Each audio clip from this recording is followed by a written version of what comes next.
예배 찬양 먼저 시작하겠습니다. 다 와서 찬양에 찬양하겠습니다. 우리 주님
현재까지 날 위해 우리 주께로 나아가길 간절히 소망하면서 찬양하겠습니다.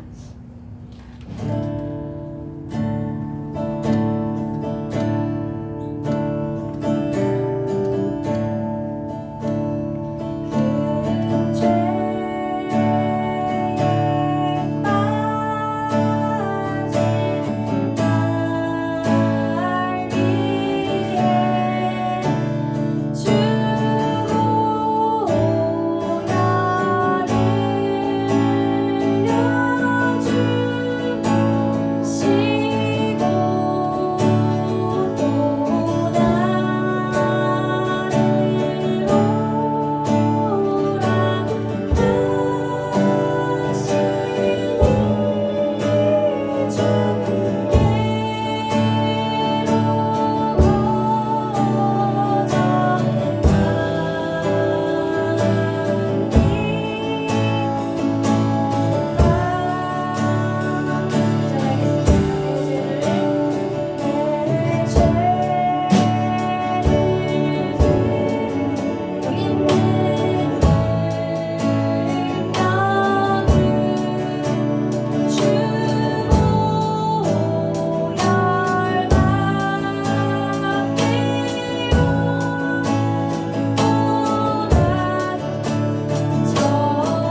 우리 다 같이 사도신경 하심으로 신앙 고백 드리도록 하겠습니다.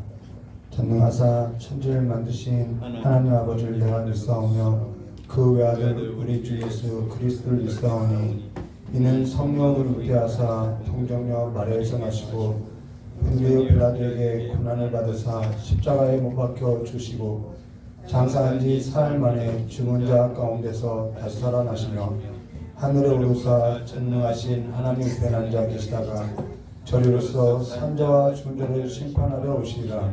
성령을 믿사오며 거룩한 공예와 성도와 서로 통하는 것과 죄를 사해 주는 것과 몸이 다해 사는 것과 영원히 사는 것을 믿사옵나이다. 아멘. 우리 찬송가 439장 부르도록 하겠습니다.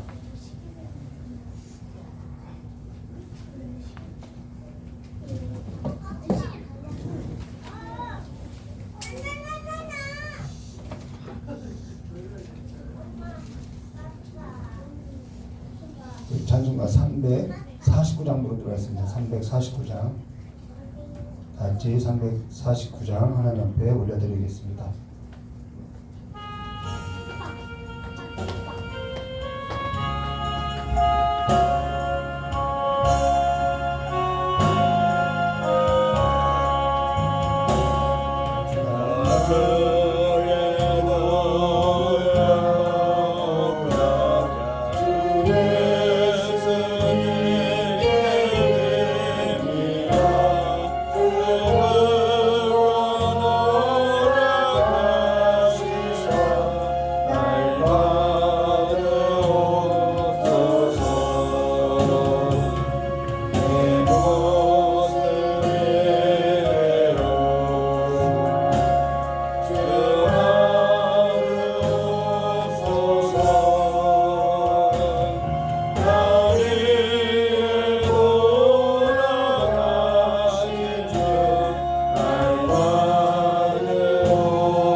욥기 욥기 3장 1절에서부터 26절까지입니다.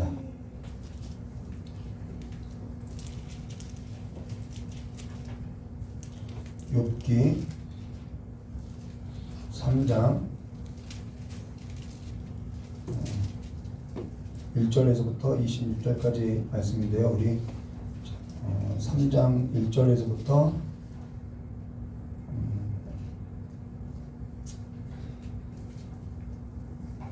10절까지 우리 10절까지만 교도하도록 하겠습니다. 욥기 3장 1절부터 10절까지만 교도하도록 하겠습니다. 그 후에 욥이 입을 열어 자기의 생일을 저주하니라. 욥이 말하되 나의 낱날이 멸망하였더라면 나 말을 배웠다 하던 그 밤도 그러하였더라면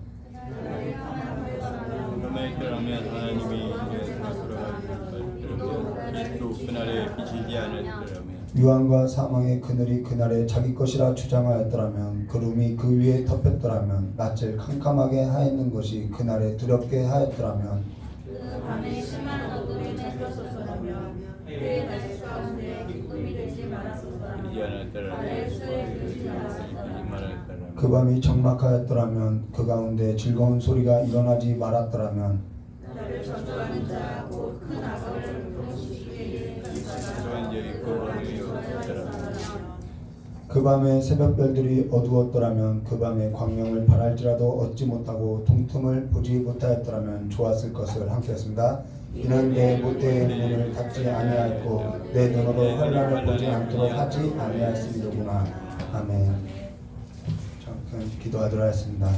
조신 하나님 아버지, 환난 많고 고난 많은 삶 가운데서 주께서 그 삶을 통하여서 우리를 빚어가시고 하나님의 그 아름다움과 하나님의 그 위대함을 우리의 삶 가운데 나타내 보여주시길 원하오니 우리의 삶을 통하여서 하나님의 큰 영광이 드러나게 해주시었고 우리가 받는 그 모든 곳이 하나님의 나라로서 온전케 서게 해주시었고 우리의 존재가 하나님의 형상으로 하나님의 형상으로 지어진 존재임을 다시 한번 기억하고 깨달아서 살아가는 귀한 삶이 될 수 있도록 주의 역사해 주실 간절히 원하오며 기억해 주신 예수님의 이름으로 기도드리옵나이다. 예. 우선은 오늘은 욥기서 3장 1절과 26절 말씀을 가지고요. 거기서는이라는 제목으로 우리 함께 나눌 것인데요.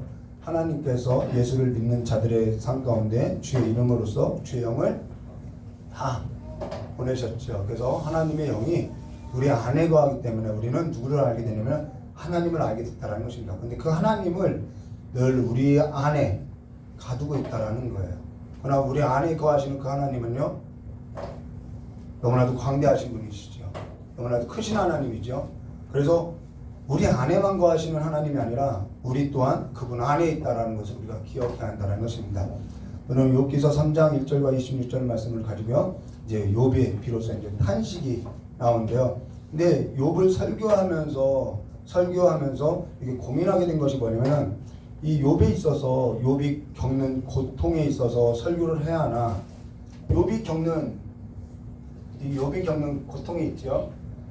아니면은 이 기록된 성경 말씀 자체가 전하고 있는 성경의 내용, 성경이 기록된 이 내용을 전해야 하느냐, 아니면은 이 성경과 이 욥 사이에 아주 숨겨져 있는 하나님의 어떠한 뜻, 하나님의 어떠한 결과론적인 하나님의 궁극적인 목적, 그것을 전해야 하느냐, 이것에 관해서 이렇게 상당히 고민하게 됐다는 것입니다.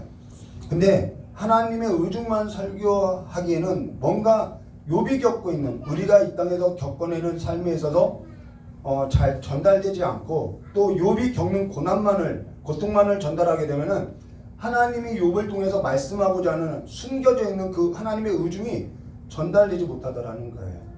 그러면서 어디에 비중을 더 두어야 하느냐, 이렇게 설교를 작성하면서 고민하게 됐는데요. 그냥 모든 걸 다 그냥 맡기고 그냥 한번 작성해 보았다라는 것입니다. 여러분의 삶 가운데 어디에 우리가 귀를 기울여야 하는지 좀 함께 나눴으면 좋겠습니다. 그럼 욥기 3장 1절과 26절에 있어서 비로소 욥의 탄식이 나온다라는 거예요. 그러면서 세 가지 욥이 저주를 하는데 그것이 뭐냐면 하나는 자기 생일을 저주해요. 생일을 저주하고요. 두 번째는 생명을 저주해요. 자신의 생명. 세 번째는 자기의 존재에 있어서 저주하고 있다는 것입니다. 한마디로 이 말은 무슨 말이냐면 내가 없었으면 좋겠다라는 거예요.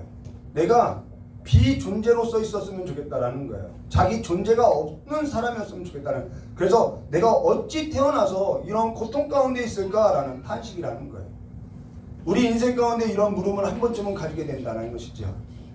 하나님께서 있게, 근데 이거는 하나님의 입장에서 보면은 하나님께서 있게 하신 것을 전부 부정하고 싶다라는 거예요. 하나님께서 있게 하셨는데 나는 그것에 있어서 지금 전부 부정하고 싶다라는 거예요. 왜 이런 거죠? 왜 나 낳았냐고 부모한테 그렇게 물을 수 있죠. 어려우니까 부모에게 왜 날 낳았냐고 부모에게 따질 수 있다라는 거예요. 그런데 그 말을 듣는 부모의 심정은 어떨까요?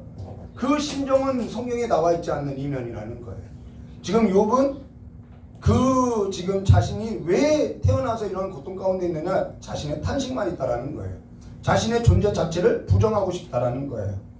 그러나 여기 욥으로 하여서 오늘 우리에게 보여주는 일에 있어 우리가 반드시 욥이 이 고민을 하고 탄식을 하는 이것에 있어도 우리는 반드시 넘어서야만 한다는 것입니다.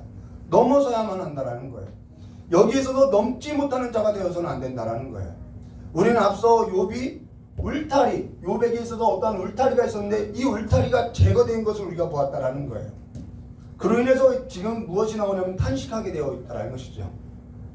욥기서 1장 9절과 11절 말씀 보시면 이렇게 말씀하세요. 사단이 여호와께 대답하여 가로되 욥이 어찌 까닭없이 하나님을 경외하리이까 주께서 그와 그 집과 그 모든 소유물을 산울로 두르심이 아니나이까 주께서 손으로 하신 바를 복되게 하사 그 소유물을 땅에 널리게 하셨습니다.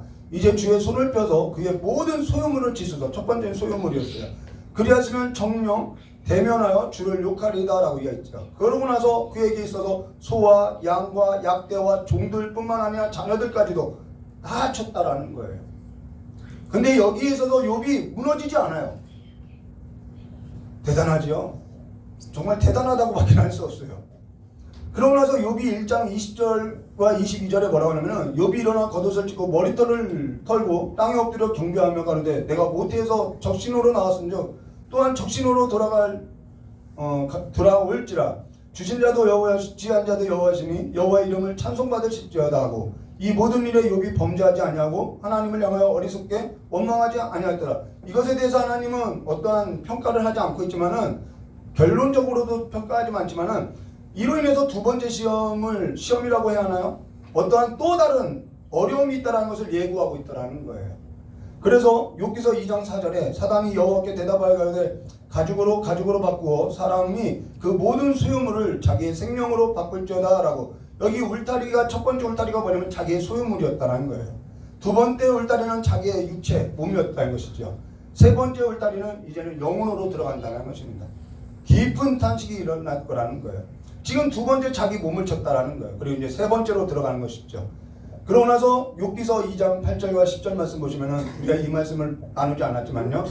욥이 제 가운데 앉아서 기와 조각을 가져다가 몸을 긁고 있더니 그 아내가 그에게 이르되 당신이 그래도 자기의 순전함을 굳게 지키느뇨 하나님을 욕하고 죽으라. 저는 너무 이 아내가 인간적이라서 좋아요. 그가 이르되 그대의 말이 어리석은 여자 중 하나의 말 같도다. 우리가 하나님의 복을 받았은즉 재앙도 받지 아니하겠느냐 하고 이 모든 일에 욥이 입술로 범죄치 아니한지라. 좀 범죄했으면 좋겠어요. 저는 왜 이러는지 모르겠어요. 그로 인해서 욥은 뭔가 대단한 자이고 욥의 하나는 뭔가 악처로서 성경이 평가하고 있다는 거예요. 심지어는 성 어거스틴이나 칼빈은 이 욥의 아내를 가리켜서 뭐라고 했냐면 사단의 수하다라고까지도 평가했다는 것이죠. 그러나 여기 욥의 아내가 욥에게 하나님을 욕하고 죽으라라고 했던 이 욕하고라는 단어가 바라크라는 단어인데요. 이 단어는 찬미하다, 예배하다, 복을 빌다라는 단어라는 거예요. 근데 이 단어를 욕하다라고 번역한 것이죠. 이 말은요, 하나님을 찬미하고 죽으소서 이 말이라는 거예요. 무슨 말이냐면요, 당신이 그렇게 믿고 있는 하나님, 당신이 그렇게 의지하고 있는 하나님이나 찬미하다가 예배하다가 죽으세요 이 말이라는 거예요. 그래서 욥이 그 사고의 틀을 깨기를 원했다라는 거예요. 아내는 좀 욥이 갖고 있는 그 이해의 범주를 좀 깨기를 원했다라는 거예요. 당신이 믿고 있는 그 하나님을 좀 깨라는 거예요. 그러면 욥이 믿고 있는 하나님이 있다는 것이죠. 지금 욥이 그걸 붙들고 있다라는 거예요. 끝까지 그걸 붙들고 있다라는 거예요. 그걸 놓지 않고 있다라는 것이죠. 내 이해 범주 안에 있는, 내 틀 안에 두고 있는, 내가 믿어왔던 그 하나님을 놓지 않고 끝까지 붙드는 신앙의 틀이 있음을 말해줬다는 것입니다. 그걸 좀 깨라고 이야기하는 거예요. 자기 지혜의 범주가 있다라는 것이죠. 그게 뭐냐면은 인과응보라는 것입니다. 인과응보. 이런 신앙관이 있다라는 거예요. 인과응보적인 하나님, 보응하시는 하나님, 공의로우신 하나님, 좋으신 하나님, 내가 착하게 살고, 내가 열심히 살고, 내가 선하게 살고, 내가 남에게 해를 끼치지 아니하고 살고, 내가 하나님을 잘 믿고 살면은 하나님께서 공의로우신 하나님이시니까 거기에 있어서 보응하시는 하나님, 내게 복을 가져다 주시는 하나님, 이 하나님을 믿고 있다라는 거예요.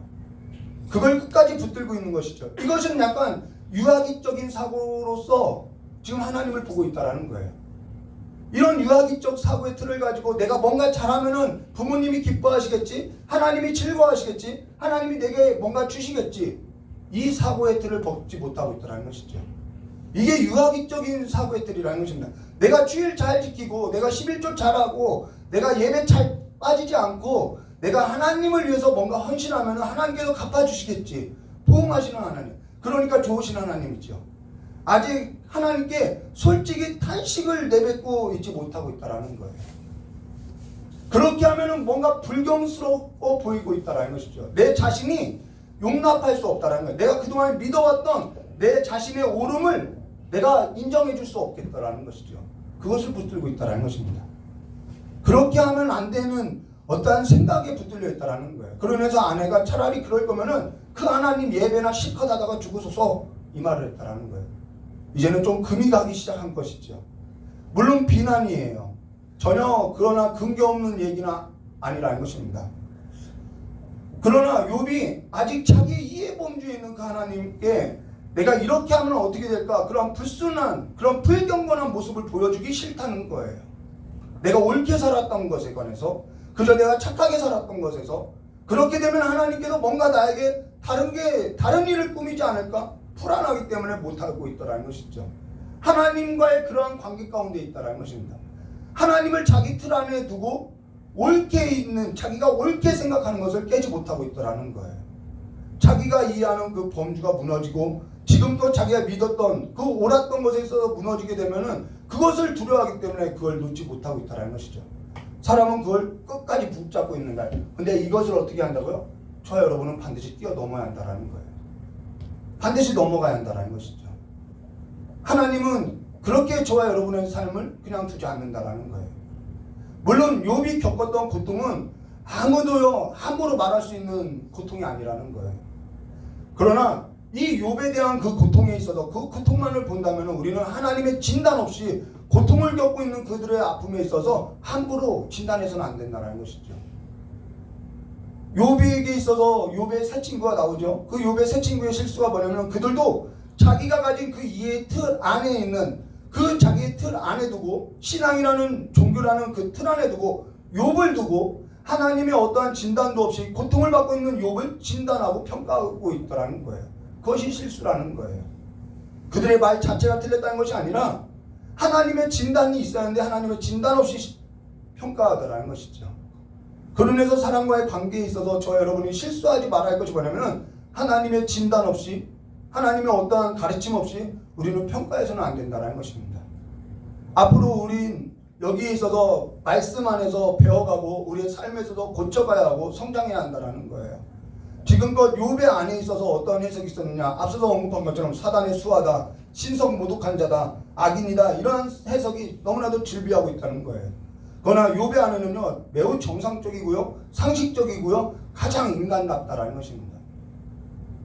이러한 상황에서 욥의 아내가 당신이 믿는 하나님을 예배하다 죽으라는 것은 이 말을 만약에 했을 때 아멘 할렐루야 그렇게 말해주시니 참으로 고맙습니다 하는 것은 비정상이겠죠. 오히려 이것이 비정상이라는 거예요. 비상식적이고요 비인간적이고요 우리는 그러한 삶의 태도를 가진 것을 뭐라고 하면 광신이라고 하는 거예요. 이게 광신이라는 거예요. 종교에 꽉 매여서 아무것도 못하는, 내가 믿고 있는 그 하나님을 내 안에 두고 아무것도 못하는, 사람이 신앙이라는 이름으로 광신도가 되더라는 거예요. 넷플릭스에 나는 신이다라는 걸 보면은 사람들이 어떻게 자기 자녀가 죽었는데도 눈물 한 방울 흘리지 않고 그것이 하나님의 영광이라고 이야기 안 하는 것이죠. 그게 정상이냐는 거예요. 탄식이 나와야 하는 것이 정상인 것이지요. 하나님 앞에 쏟아놓는 것이 정상인 거지요. 하나님께 따져놓는 것이 정상적인 신앙이라는 거예요. 우리는 조금 반항적인 태도를 하나님 앞에 가질 필요가 있다는 것입니다. 그런데 그것이 마치 불경스러운 것인 양 우리는 그 태도를 가지지 못하고 있다는 거예요. 한 번은 청년에게 이런 얘기를 했어요. 청년에게 하나님께 나와서 소리라도 질러라. 따져놓기라도 해라. 근데 내게 왜 이렇게 했느냐고 따져놓기라도 해라. 근데 그러면은 안 되는 줄 알고 불경스러운 모습과 같은 자기 이미지를 벗지 못하는 것이죠. 신앙의 이름으로서요. 우리는 그저 말 잘 듣는 어린아이 같으면은 신앙이 좋다라고 평가하고 있다는 거예요. 가령 예수님께서 병자들을 고쳤어요. 근데 안식일날이기 때문에 이들이 병이 있는데도 나오지 않는 거예요. 안식일이 지나고 나서 밤이 돼서야 예수님께 나와서 고쳐달라고 하는 거예요. 이들에게 있어서 이 신앙의 틀이 벗겨지지 않더라는 것이죠. 오늘 우리가 하나님 앞에 경건한 척 앉아 있어도요. 오늘 우리가 하나님 앞에 소리치고 싶은 것이 없냐는 거예요. 내 안에 원통함이 없냐는 것이죠. 아직도 내 순전함을 하나님 앞에 지키고 사는 것이 신앙이라고 우리가 일관할 수 있겠냐는 것이죠. 근데 그와 같은 사람을 볼 때 우리는 불경건하게 보고 불성실하게 본다라는 거예요. 그저 말 잘 듣고 살아가는 그 신앙, 그것을 그냥 최고의 평가로서 인정하고 살아간다는 것이죠. 아무 문제 일으키지 않는 사람, 신앙 좋다라고 이야기하는 거예요. 그로 인해서 유아기적인 그 사고의 틀을 벗지 못하고 아무 문제 없는 아이와 같이 그저 사춘기를 지내보지 않은 아이와 같이 착하고 성실하고 그냥 그렇게 살아가야 하는 것으로서 우리는 이 안에서 생활하고 있다는 것이죠. 때로는 사고치고 교회 떠나기도 하고요. 때로는 그래서 하나님의 은혜를 알기도 하고요. 우리는 그런 과정들이 있어야 하는데 그냥 유아기적 사고의 틀을 가지고 부모 보이는 곳에서 말썽 부리지 않고 그냥 착하게 살아라 착하게 살아라 그 말을 듣고 그냥 좋은 자식인 것처럼 살아가고 있다는 거예요. 교회 안에서도 신앙 안에서도 아무 문제 없는 자가 좋은 신앙이 가진 것 같이 말하기 때문에 우리 스스로도 교회 안에서 신앙 안에서 내 속을 꺼내놓지 못하고 있다는 것이죠. 이게 얼마나 병든 신앙이냐는 거예요. 그리고 아무 일을 없는 것처럼 그냥 경건하게 그냥 나와 있고 있다는 것입니다. 그러면서 하나님을 믿고 있는 자와 같이 내가 하나님을 위해서 살아가는 것처럼 내가 뭔가 하나님을 위해서 뭔가 하는 사람과 같이 우리가 앉아있고 있다는 거예요. 욥의 처지가 지금 어떠한 처지인 줄 아세요? 이런 처지가 없다라는 거예요. 욥기서 2장 11절과 13절 말씀 볼까요? 때에 오늘 3절 말씀에도 그 말씀이 나오죠. 나는 먹기 전에 탄식이 나며 나의 앓는 소리를 맨날 앓는 소리 하는 거예요. 물을 쏟아지는 것 같구나. 나의 두려워하는 그것이 내게 임하였고 나의 무서워하는 그것이 내 몸에 미쳤구나. 평강도 없고 안온함도 없고 안식도 없고 휴식도 없고 고난만 있구나. 이런 상황인데 무슨 순전함을 지키고 그 불경스러운 모습이라는 것을 내가 벗지 못하고 내 이미지를 갖고 있냐는 것이죠. 오늘 욥기서 2장 11절과 13절 말씀 볼까요? 때에 욥의 친구 세 사람이 그에게 이 모든 재앙이 임하였다 함을 듣고 각각 자기 처소로에서부터 이르렀으니 곧 대만 사람 엘리바스와 수아 사람 빌닷과 나아만 사람 소발이라. 그들이 욥을 조문하여 위로하려 하여 상약했다는 것은 약속했다는 거예요. 상약하고 오더니 눈을 들어 멀리 보면 그 욥인 줄 알기 어렵게 되었으면 얼마나 어려운 욥이 얼마나 어려움을 당했나 알기가 어려웠다라는 거예요. 그들이 일제히 소리 질러 울며 각각 자기 겉옷을 찢고 하늘을 향한 티끌을 날려 자기 머리에 뿌리고 7일 7야를 그와 함께 땅에 앉았으나 욥의 공고함이 심함을 보는 거로 그에게 할 말도 하는 자가 없었더라라고 어떠한 말도 꺼내줄 수 없었다라는 것이죠. 전에 이런 일이 있었어요. 어떤 일이냐? 하면요, 어떤 사람도 자기 삶을 그냥 대충 살아가는 사람은 없어요. 청년의 때 막 어떠한 도전을 갖고 살려고 아둥바둥하기도 하죠. 저 역시도 열심을 내고요, 부모에게도 잘하고요.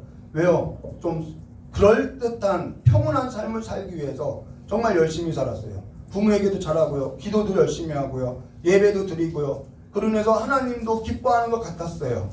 모든 것이 평화로운 것 같았어요. 근데 그런 하나님, 나는 그런 하나님이 제겐 좋더라는 거예요. 저 역시 하나님께 잘 보이려고 열심을 냈다라는 거예요. 하나님을 위해서 내가 열심을 내는 거 그거 나쁜 거 아니잖아요. 근데 어느 날 갑자기 저의 삶에 바람과 같이 소용돌이 치는 것 같이 모든 것이 다 사라지더라는 거예요. 하나님께서 내 삶에 있어서 내 삶에 있지 아니한가? 하나님을 부르짖어도 하나님께서 내 기도에 대답지 않는 것 같더라는 거예요. 좋았던 하나님이 왜 그렇게 내게 있어서 응답지도 않고 낯설게만 느껴지냐는 것이죠. 이렇게 하면 하나님께서 내 기도를 들어주실까? 아니, 저렇게 하면 하나님께서 내 생각하고 있는 내가 바라고 있는 어떤 결과들을 가져다 주실까? 계속해서 저는 뭐냐면 이러한 인과응보적인 신앙을 벗지 못하고 하나님을 찾고 있더라는 것이죠. 그날이 하루도 아니고 너무 길어서 밤이 되면은 잠을 이룰 수가 없어서 눈물로 기도했기 때문에 밤이 오면은 미리 수건을 가져다가 침상에 갖다 놓고 밤새 울면서 기도했다는 것입니다. 40일 금식일도 해보고 울어보기도 하고 뭘 해도 하나님께서는 부응해 주지 않더라는 거예요. 근데 그때가 가장 많이 했던 기도가 뭐냐면, 그때 제가 가장 많이 하나님 앞에 드렸던 기도가 뭐냐면, 내가 태어나지 않았으면은, 내가 뭐뭐 하지 않았으면은, 내가 그때 그렇게만 하지 않았으면은, 이 고백이더라는 것이죠. 제 어머니께서 저가 아들이 아니면은 지우려고 했다라고 이야기해요. 그러면서 그 이야기가 생각나면서 그때 내가 아들이 아니라 딸이었으면은 이런 생각을 하게 됐다는 것이죠. 저의 출생, 저의 생명, 저의 존재 자체가 그냥 전부 부인되고 싶더라는 것입니다. 누군가 나를 찾지 않았으면 좋겠더라는 거예요. 세상 가운데도, 가족 가운데도, 형제 가운데도 내 삶은 이제는 의미 없고 쓸모없는 삶이 됐더라는 것이죠. 사람은 밥만 먹고 사는 거 아니죠. 내가 살아야 하는 삶의 의미를 찾고 거기서 보람을 느끼고 살지요. 근데 내가 살아야 할, 내가 존재해야 할 의미가 다 사라졌다는 것입니다. 그래서 욥이 이렇게 고백하는 거예요. 욥기 3장 1절과 10절. 그 후에 욥이 입을 열어 자기 생일을 저주하니라. 욥이 말을 내어 가로되 나의 날이 멸망하였더라면, 나 말을 배웠다 하던 그 밤이 그러하였더라면, 그날이 캄캄하였더라면, 하나님이 위에서 돌보지 마셨더라면, 빛도 그날에 비추지 않았다면, 유황과 사망이 그늘이 그날에 자기 것이라 주장하지 않았다면, 쭉 내려와서 7절부터일까요? 그 밤이 적막하였더라면, 그 가운데 즐거운 소리가 일어나지 않았다면, 나를 저주하는 자 곧 큰 악어 리워야단이라고 되었죠. 개역개정은 큰 악어를 격동시키어 익숙한 자가 그 밤을 저주했다면, 이게 뭐냐면 혼돈하는 그 리워야단이 혼돈시키는 그 삶 가운데 그냥 죽었으면 이 말이라는 거예요. 그 밤에 새벽별이 어두웠더라면, 그 밤에 광명이 바랄지라도 어찌 못하여 동뜸을 보지 못하였다면 좋았을 것을. 뭘 좋아하는지 보이지요? 이는 내 모태의 문을 닫지 아니하였고 내 눈으로 환난을 보지 않도록 하지 아니하였구나 라고 말하고 있어요. 자기 출생, 자기 삶, 자기 생명, 자기 존재 자체를 전부 부정하고 있다는 거예요. 그러나 아직 하나님께 원망하지는 않고 있어요. 왜 원망하지 않을까요? 우리는 이것에 관해서 아직은 하나님께 원망한 저의 삶을 보니까요, 그래도 아직 하나님께 이렇게 기도하면 하나님께서 복을 주시지 않을까, 그 보응에 대한 희망을 놓지 않기 때문에 이렇게 기도하더라는 거예요. 이게 좋은 것인지 나쁜 것인지 모르겠지만 그러나 아직 자기 신념에 있어서는, 그 이미지에 있어서는 깨어지지 않더라는 것이죠. 아직 멀었다라는 거예요. 욥은 고난을 당하면 안타까워요. 그러나 하나님의 입장에서는 아직 멀었다라는 거예요. 그러고 나서 차라리 죽기를 바라고 자신을 저주하지요. 욥기서 3장 11절과 16절. 어찌하여가 많이 나오죠. 어찌하여 내가 태에서 죽어 나오지 아니하였던가. 어찌하여 내 어미에 나왔을 때 내가 숨지지 아니하였던가. 어찌하여 무릎을 나를 받았던가. 어찌하여 유방이 나로 빨게 하였던가. 그렇지 아니하였던들 이제는 내가 평안히 누워서 자고 쉬었거늘 자기를 위하여 거친, 여기 14절 말씀과 15절 말씀 잘 보세요. 자기를 위하여 거친 터를 수축한 세상 임금들과 의사들과 함께 있었을 것을 아직은 무엇을 바라고 있는지 아시겠죠? 소유물. 혹시 금을 가지며 은으로 집을 채운 목백들, 관료들이라는 거예요. 목백들과 함께 있었을 것이며 이 삶을 좀 그리워하는 것이죠. 또 부지 중에 낙태한 아이 같아서 세상에 있지 않았겠고 빛을 보지 못한 아이들 같았었을 것이라 라고 자기를 죽기를 구하는 거예요. 진짜 차라리 내가 죽었으면 좋겠다라는 거예요. 그러면서 20절요. 어찌하여 공고한 자가 빛을 주었으며 마음이 번뇌한 자에게 생명을 주었는고 이러한 자는 죽기를 바라도 오지 아니하며 그것을 구하기를 땅을 파고 순진 보배를 찾음보다 더하다가 무덤을 찾아 얻으면 심히 기뻐하고 즐거워하니 정말 죽기를 바랬어요. 심지어는 스스로 끊으려고 했어요. 하나님에게 둘러싸여 길이 아득한 사람에게 어찌하여 빛을 주셨는고 나는 먹기 전에 탄식이 나며 나의 앓는 소리는 이 앓는 소리가 뭐냐면요. 아이고 이러는 거죠. 끙끙거리는 거죠. 그러면서 한마디 더 하죠. 내려오지 않았으면 저희 아버님이 이제 밤새 일하고 나서 새벽에 일 나가기 전까지 맨날 파스 붙이고 앓는 소리예요. 그러면서 얼마나 힘겨운지 자녀를 두고도 아침에 안 왔으면 그랬었어요. 나의 앓는 소리는 물이 쏟아지는 것 같구나. 나의 두려워하는 그것이 내게 임하고 나의 무서워하는 그것이 내 몸에 비쳤구나. 평강도 없고 안음도 없고 안식도 없고 고난만 있구나. 죽기를 구해도 죽을 수 없더라는 거예요. 그가 두려워하고 무서워하는 일이 그에게 임하고 어디에도 평안도 없고 안일함도 없고 휴식도 없고 고통만 괴로움만 그리고 두려움만 있더라는 것이 여기에 무슨 말을 해주겠냐는 거예요. 아침에 오지 않았으면 좋겠다라고 이야기하는데요. 지금 욥은 내가 하나님께 잘하면 하나님께서 내게 복을 주시고 평안도 주시고 그랬던 하나님인데 지금 내가 고통 중에 하나님을 그래도 그 하나님을 놓지 않고 있는데 어째서 그 하나님은 내게 보응하지 않느냐는 거예요. 왜 응답하지 않느냐는 거죠. 어찌하여서 내게 평안도 주지 않고 안일함도 주지 않고 휴식도 주지 않고 복도 주지 않고 생명조차도 지금 내가 걷어가기를 구하여도 걷어가지도 않냐는 것이죠. 나의 삶에 있어서 그 공의로운 하나님께서 없는 것 같고 내게 안 계신 것 같고 지금 나만 홀로 던져진 것처럼 어떠한 응답도 대답도 없는데 그래도 나는 내가 알고 있는 그 하나님을 놓지 않고 이렇게 하고 있다라는 거예요.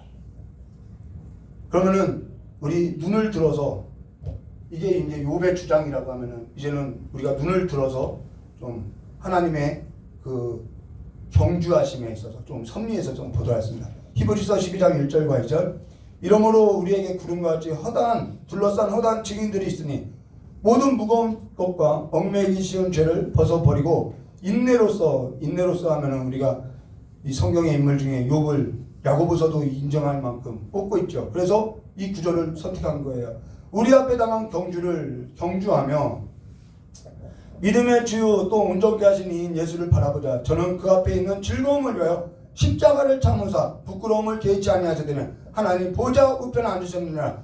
여기 하나님께서 요구하신 길이 뭐냐면 십자가래요. 그 십자가에 참으사 우리에게 뭘 갖다 줘야 승리케 하셨다라고 이야기하고 있어요. 하늘 보좌에 앉으셨다라고 이야기하고 있어요. 결국 하나님께서는 우리에게 있어서 이 삶으로 앉혀주실 거라는 거예요. 근데 그러면서 3절부터 보시면 7절까지요. 너희가 피곤하여 낙심치 않기를 위하여 죄인들의 이같이 자기에게 거역하는 일을 참으신 자를 생각하라. 너희가 죄와 싸우되 아직 피 흘리기까지 대항치 아니하고 또 아들들에게 권하는 것 같이 너희에게 권면하는 말씀을 잊었도다. 일렀으되 내 아들아 주의 징계하심을 경히 여기지 말며 주의 꾸지람을 받을 때 낙심치 말라. 주께서 그 사랑하는 자를 징계하시고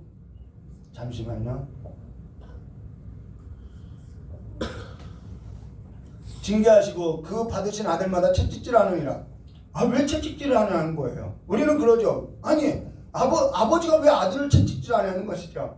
채찍질 하시면 하느니라 하였으니 너희가 참음은 징계를 받기 위함이라. 하나님이 아들과 같이 너희를 대우하시나니 아들로서 대우하는 것이 뭐예요? 어찌 아비가 징계하지 않는 아들이 있으를 징계는 다 받는 것을 너희가 없으면 사생자요 참 아들이 아니라. 징계가 필요하다는 것은 왜 필요하냐? 너희가 아들이기 때문에 징계가 필요한데 왜 필요하냐면은 커야 한다라는 거예요. 우리가 커야 한다라는 거예요.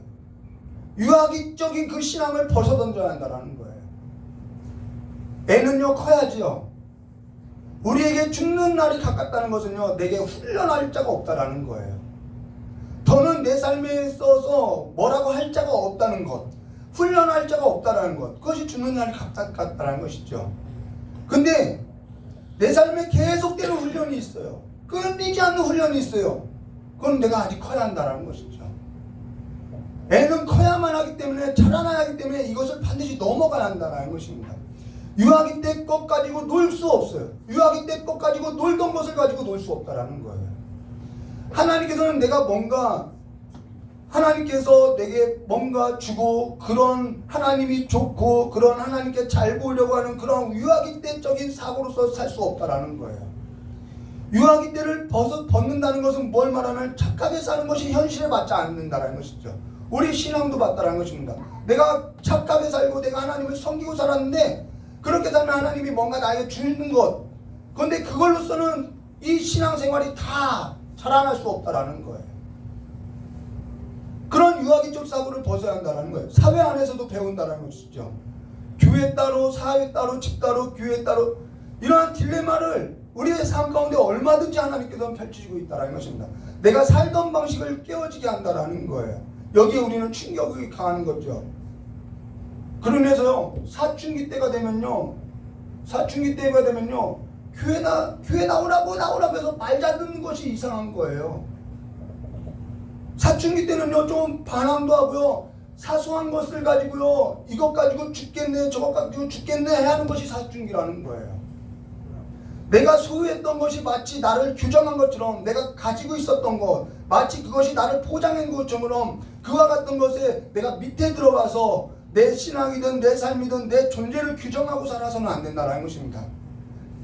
그러면서 내가 썩 괜찮은 자로 여기는 거예요. 그 안에 들어가서 내가 그 밑에 들어가서 내가 괜찮은 사람으로서, 근데 자라나면요 그게 통하지 않는 시기가 온다는 것입니다.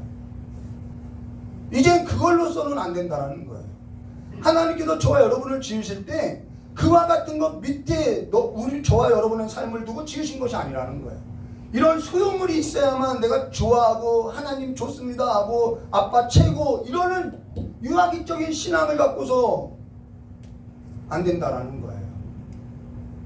고린도전서 3장 18절과 23절, 아무도 자기를 속이지 말라. 너희 중에 누구든지 이 세상에서 지혜 있는 줄로 생각하거든 미련한 자가 되어라. 그리하여 지혜 있는 자가 되리라. 이 세상 지혜는 하나님께 미련한 것이니 기록된 바 지혜 있는 자로서 하여금 자기 계율에 빠지게 하시느니라 하였고, 또 주께서 지혜 있는 자들을 생각을 헛것으로 아신다 하셨느니라. 그런데 누구든지 사람을 자랑하지 말라. 다 너희 것임이라. 바울이나 아볼로나 게바나 세계나 지금 생명이 나오죠. 생명을 저주하고 있어요. 생명이나 사망이나 내가 죽었으면 좋겠다고 이야기해요. 사망이나 지금 것이나 장래 것이나 다 너의 것이라. 하나님은 우리를 이렇게 지었다라는 거예요. 근데 우리는 이런 것이 없다고 죽겠다고 하는 것이죠. 하나님의 입장에서 볼 때는 그렇다라는 거예요.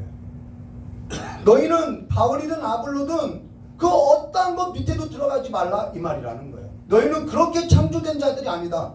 유아기 때는 그렇다고 해도 누구 밑에 있어서는 안 된다. 너희는 그리스도의 것이다 이 말이라는 거예요. 하나님의 형상으로 지음받은 것, 만물 위에 너희를 지은 자들이다 이 말이라는 것입니다. 그게 하나님의 생각이라는 거예요. 그러나 우리는 누구 밑에도 있지 않은 거죠. 아무것도 아닌 것에 있어도 우리는 그 사소한 것에 목숨을 걸고 있다라는 거예요. 소유물에 목숨을 걸고요, 세상에 목숨을 걸고요. 도대체 하나님을 뭘로 보길래? 우리는 하나님께 이러는 거예요. 밥 3끼만 주시면은 내가 이걸로 이번 한 번만 잘 되게 하시면 내가 하나님께 충성하겠다고. 뭘 충성하냐는 것이죠. 하나님의 그 어떠한 생각을 크게 가지라고 하면요, 하나님 이 산지를 내게 주소서, 내가 하나님의 영광을 위해서 살겠다. 하나님이 그만하게만 보이는 거예요. 아랍 지역, 중동 지역을 내게 주소서, 북한을 내게 주소서. 굉장한 위대한 기도인 것 같죠. 그것밖에 안 되는 거예요. 어떤 부모가, 제가 이거를 우리의 삶으로 표현해 볼까요? 어떤 부모가 자녀가 말 잘 듣고 아버지 저에게 3끼만 주시면은 제가 아버지 잘 섬기겠다 하면은 어떤 부모가 그래 기특하다, 너 깨달았구나, 그렇게 할 부모가 어딨냐는 것이죠. 근데 우리의 신앙은 이렇다라는 거예요.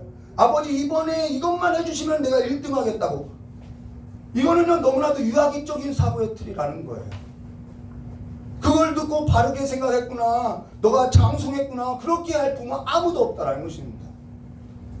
아버지께서는요 저와 여러분을 누구 밑에도 두지 않고요 하나님의 형상으로서 하나님으로서 지었다라는 거예요. 그러면은 부모가 뭐라고 하죠? 자녀들이 그렇게 하면은 야 쓸데없는 생각하지 말고 가서 공부나 해, 이 말을 하죠. 야 쓸데없는 생각하지 마, 네 할 일이나 해. 이게 무슨 말이냐? 지금 쓸데없는 것에 지금 목숨 걸고 있다라는 거예요. 지금 아무것도 아닌 일에 이것 때문에 내가 목숨을 걸고 있다라는 거예요. 지금 자기가 하나님 앞에 지음받은 존재이고서 정말 하나님께서 아주 특별한 만물보다 뛰어난 존재로 창조했는데 그걸 보지 못하고 자기의 할 일을 보지 못하고 지금 내 소유물, 내 이러한 이러한 은광부적으로 조그만 하나님을 보고 슬퍼하고 있다는 것입니다. 하나님의 입장하고 욥의 입장하고는 너무나도 차이 나죠. 그러면서 하나님은 성경에는 이러한 이야기가 없어요. 성경 전체의 내용에서 하나님이 욥에게 이야기하시는 것이죠. 그러면서 17절과 19절에 이렇게 말씀하세요. 거기서는 악한 자의 소유가 그치며 거기서는 이게 욥의 탄식이죠. 거기서는 곤비한 자가 평강을 얻으며 거기서는 갇힌 자가 다 함께 평안이 있어 감독자의 소리를 듣지 아니하며 거기서는 작은 자나 큰 자나 일반이 있고 종이나 상전에게 노인이니라. 거기서는 이 삶을 통해서 거기 하나님의 나라가 어떠한 삶인지 이제는 조금 보기 시작했다라는 것입니다. 근데 거기서는 이라는 것이 그냥 거기서는 이라는 삶으로서 맞춰질 게 아니라 오늘 저와 여러분은 그리스도의 형상으로 지음받은 자들로서 거기서의 삶이 오늘 여기서의 삶이 되어야 한다는 거예요. 이게 하나님께서 저와 여러분의 삶을 끝까지 완주하게 해서 보좌에 앉히는 삶임을 말해줬다는 것입니다. 저와 여러분이 어떠한 삶이냐? 저와 여러분은 하나님께 어떻게 지으셨느냐? 우리는 그 하나님의 위대하심 앞에, 우리는 만물을 지으신 그 하나님 앞에, 우리를 높여주신 그 하나님 앞에, 우리는 거기서는 이라는 그 바라보는 삶에 있어서 그냥 바라만 보고 사는 것이 아니라 이 땅에서 여기서 이루어가는 삶으로서 통치자들로서 살아야 할 것을 기억하고 살아가시길 주님의 이름을 축원합니다. 가정 안에서도 교회 안에서도 누구 밑에 들어가지 마시고 하나님의 지으신 목적대로 살아가시기를 주님의 이름을 축원합니다. 같이 기도하도록 하겠습니다.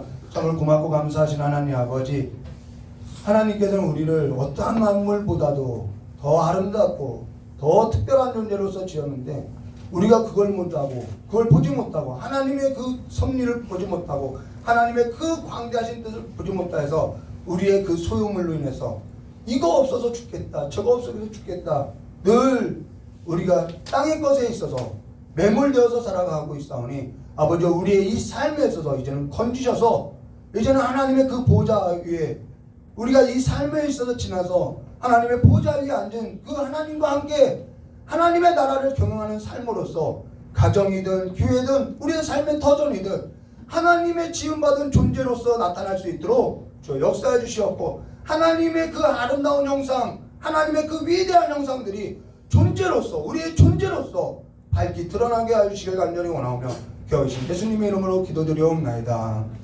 여러분 크게 기도하라고 하면요 막 어디 비전을 주세요 이런 기도하지 마세요. 여러분 존재의 가치를 발견하게 해달라고 기도하세요. 여러분을 하나님이 얼마나 아름답게 지었는지를 알게 해달라고 기도하세요. 오늘 이 기도 제목 가지고 찬양 부르고 기도하도록 하겠습니다. 힘들고 지쳐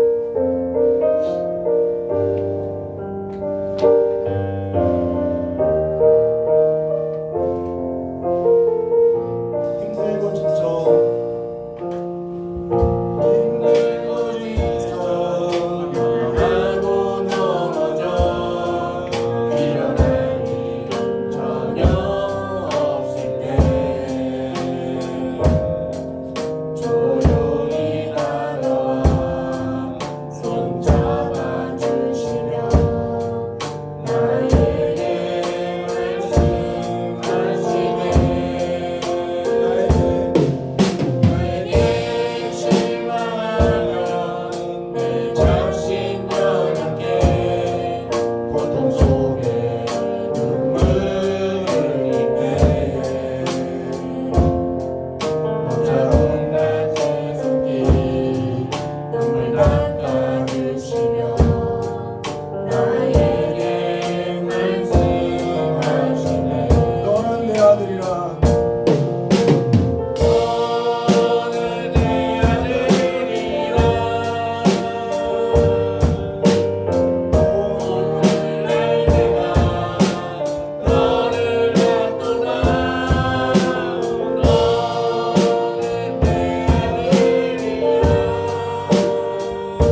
어머니가 그런 얘기 했어요. 어머니한테 기도 한번 받고 죽어야겠다. 그랬더니 제 어머니가 기도하면서 하나님께서 널 보배로운 자라고 한다 형제야. 왜 죽으려고 하니? 라고 했을 때 나도 나를 보배롭게 여기지 않는데 하나님께 날 보배롭게 여긴다는 그 말 한마디에 울컥하고 다시 살라고 했어요. 그리고 나서 새로운 존재로서 사람들이 보이기 시작하는 거예요. 예전에는 소유물로 인해서 그것이 있는 것으로 인해서 나를 규정하고 그것이 나인 줄 알고 살아왔는데, 그리고 그것이 없는 사람들은 조금 하찮은 사람으로 보았는데 이제는 그것이 아니라 존재로서 보이더라는 거예요. 저희 딸이 어렸을 때 막 장난감을 갖고 아빠 이거 너무 이쁘지 않아? 그럼 난 네가 이뻐. 아빠 나 이거 했는데 잘하지 않았어? 난 네가 그냥 좋아. 이 말을 계속 했어요. 처음에는 많이 싸웠죠. 근데요, 다른 것이 아니라 그냥 그 존재로서 인정해주고 싶었다는 것입니다. 우리는 이 존재가 얼마나 귀한 줄 알아야 한다는 거예요. 여러분을 지으신 그 하나님의 그 위대하심이, 그 손길들이 저 여러분의 삶 가운데 있다는 거예요. 근데 내가 이러한 하나님께로부터 지음받은 존재, 내가 누구 밑에 들어가겠냐는 거예요. 바울이냐, 아볼로냐, 예수당이냐, 세상이니, 세계니, 그 모든 만물 위에 있는 것이 저와 여러분이라는 것을 오늘 기억하시고 저와 여러분의 존재를 가치 있게 평가하시기를 주님의 이름으로 축원합니다. 이 시간에 깨달은 말씀을 들고 다 같이 기도하도록 하겠습니다. 참을 좋으신 하나님 아버지, 하나님께서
우리 찬송가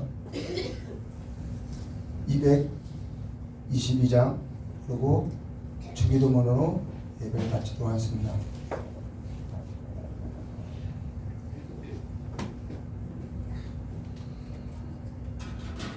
저희 아내가 제 딸에게 매를 들지는 않지만은 아주 쥐잡듯이 잡을 때가 있는데요. 그때가 언제냐면 사람 꼴 보지 않을 때, 사람을 사람으로서 대우하지 않을 때, 네가 뭔데 사람을 그렇게 대우해?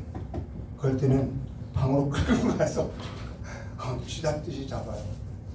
사람만큼 귀한 존재가 없다는 것을 여러분 다시 한번 기억하시기를 주님의 이름으로 축원합니다. 이 찬양으로 주기도문을 예배 마치도록 하겠습니다.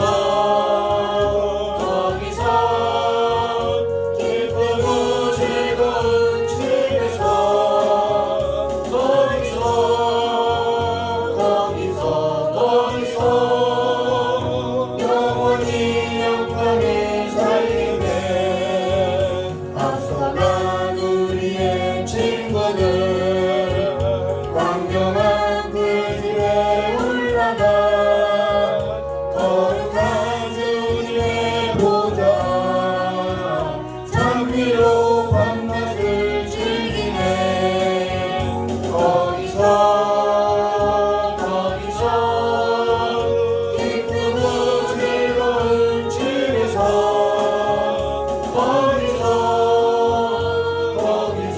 거기서 장미로 밤낮을 즐기네 우리를 구하신 주님도 거룩한 그 집에 계시니 우리도 이 세상 떠날 때 주님과 영원히 살겠네 거기서 기쁘고 즐거운 집에서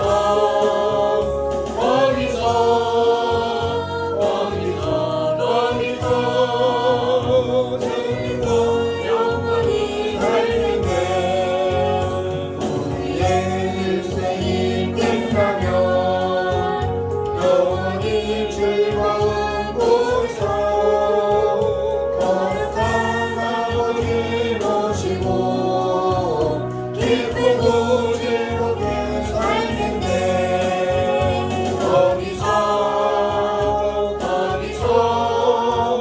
기쁘고 즐거운 집에서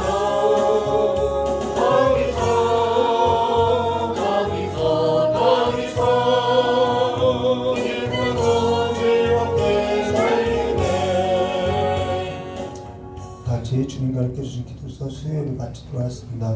하늘에 계신 우리 아버지여 이름이 거룩히 여김을 받으시며 나라가 임하옵시며 뜻이 하늘에서 이루어진 것 같이 땅에서도 이루어지리라 오늘날 우리에게 일용할 양식을 주옵시고 우리가 우리의 죄진자에 사해준 것 같이 우리의 죄를 사해 주옵시고 우리를 시험에 들게 하지 마옵시며 다만 악에서 구하옵소서 대개 나라와 권세 영광이 아버지께 영원히 싸움나이다 아멘.